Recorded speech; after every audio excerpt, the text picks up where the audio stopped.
Oh,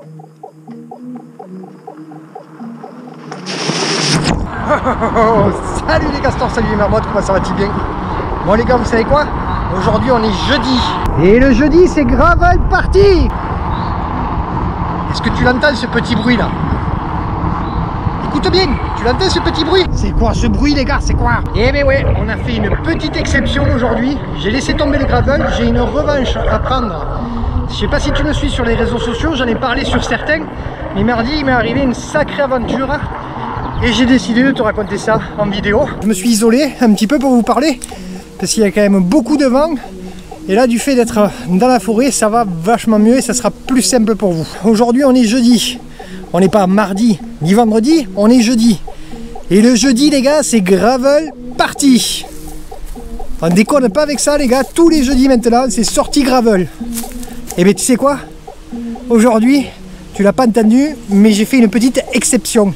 J'ai laissé le gravel au garage bien au frais. J'ai piqué le fat bike de madame. Je compte sur vous les gars, hein. Personne ne dit rien. En plus je crois qu'elle est même pas abonnée à la chaîne. Donc c'est bon, normalement elle devrait rien savoir. Et puis tant qu'on y est, on en profite les gars, hein. C'est le moment, c'est les soldes, c'est liquidation totale sur les abonnements. On n'oublie pas, on like, on commente, on s'abonne, on partage, hein. C'est gratuit, c'est cadeau, c'est pour moi. Et on balance un petit pouce bleu, ça fait toujours plaisir, ça mange pas de pain, ça coûte pas cher.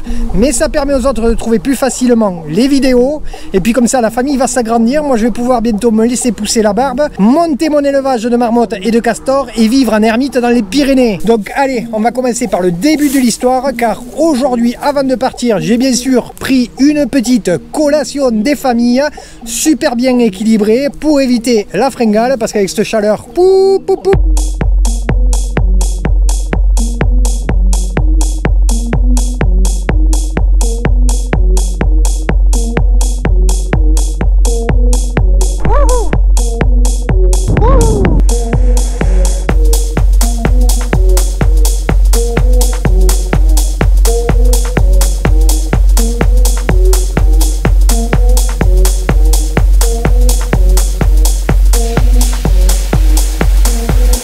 Ça l'aventure les gars, c'est ça l'aventure.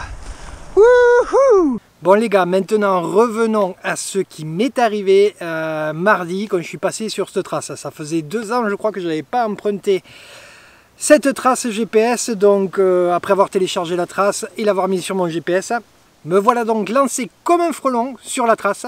La météo est pas au top du top, mais le soleil arrive à percer au milieu des nuages.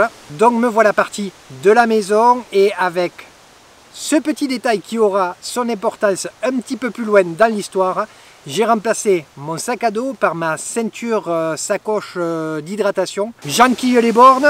Bon, j'espère, il y a beaucoup de vent, j'espère que je vais pas avoir un arbre qui va me tomber sur le coin de la gueule. Donc j'enquille les bornes en prenant, franchement je me régale à chaque coup de pédale, je prends un pied immense. Les paysages sont variés et je m'éloigne petit à petit de la civilisation en m'enfonçant dans la forêt.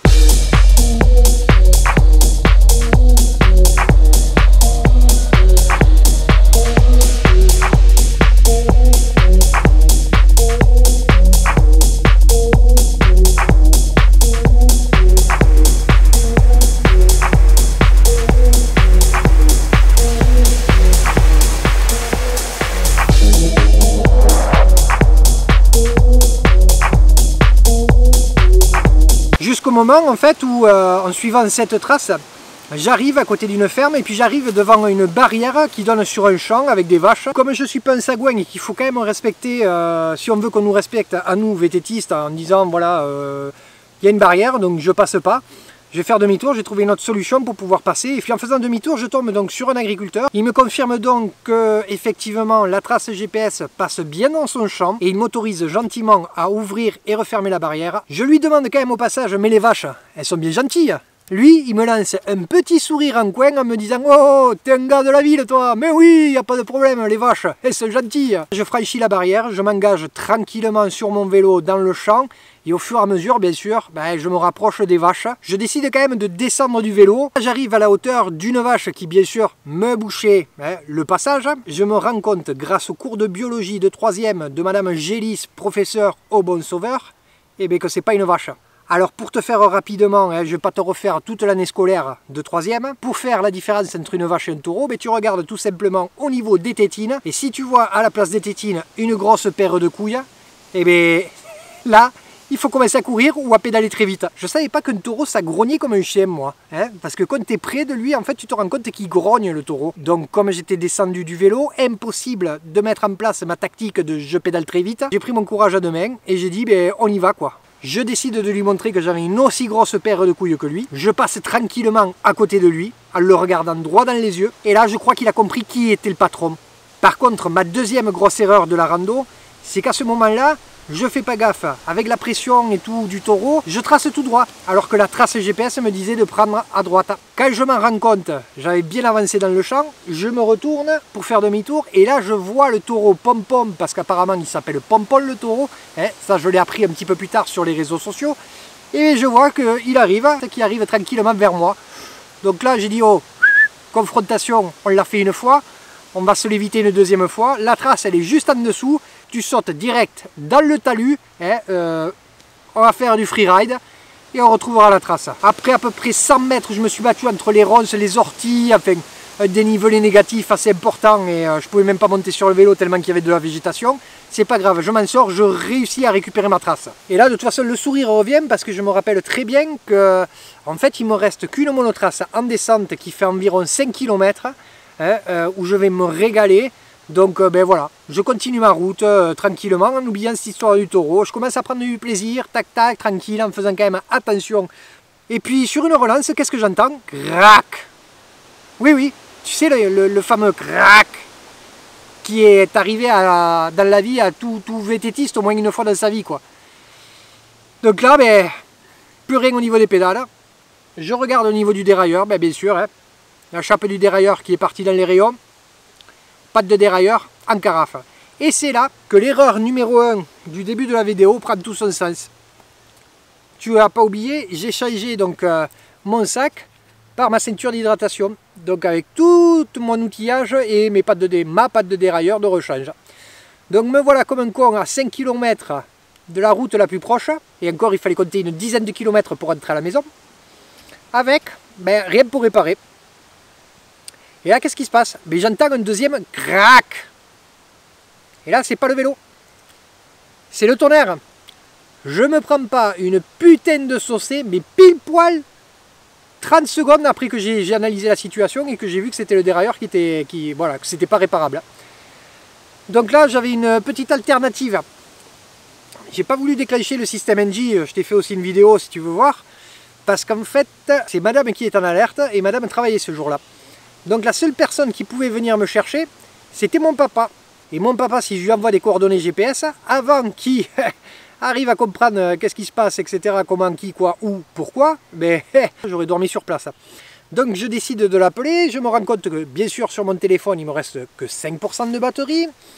Je prends la sauce, il répond pas une première fois, il répond pas une deuxième fois, il répond pas une troisième fois, je passe à 4% de batterie sur le portable.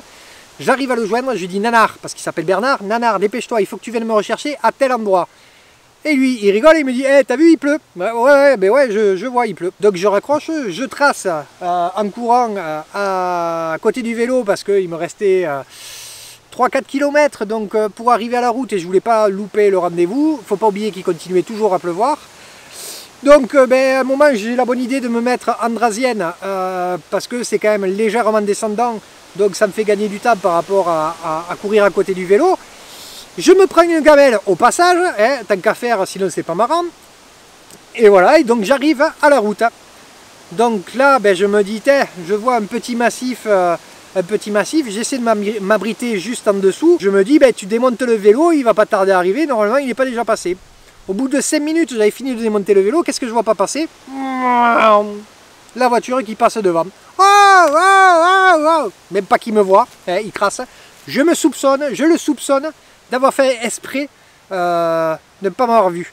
Alors ce que j'ai oublié de te dire aussi dans l'histoire, c'est que il était 16h30 quand ça m'est arrivé. Il faut savoir qu'il faut que je récupère ma petite princesse à 17h à la crèche, sinon chaque fois je prends un sermon et j'arrive tout le temps en retard.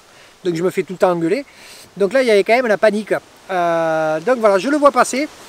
Je sors mon téléphone et j'étais tellement trempé que impossible de déverrouiller l'iPhone avec le système, tu sais, avec le pouce. J'essaye de taper le code, impossible aussi à déverrouiller. Même le caleçon était trempé, j'ai essayé de m'essuyer les doigts pour le caleçon, il était trempé, donc impossible.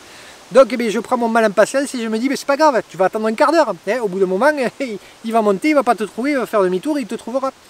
Donc après 15 minutes d'attente supplémentaire, le voilà qui revient et qui me dit, putain, ça fait un quart d'heure que je te cherche. Je dis, moi ça fait un quart d'heure que je t'ai vu passer. Je me suis mis au milieu de la route, je me suis jeté, tu m'as même pas vu. Bon les gars, la morale de cette histoire, c'est de jamais partir sans son matériel de rechange. Ouais.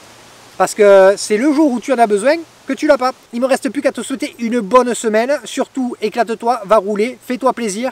Surtout, te fais pas mal.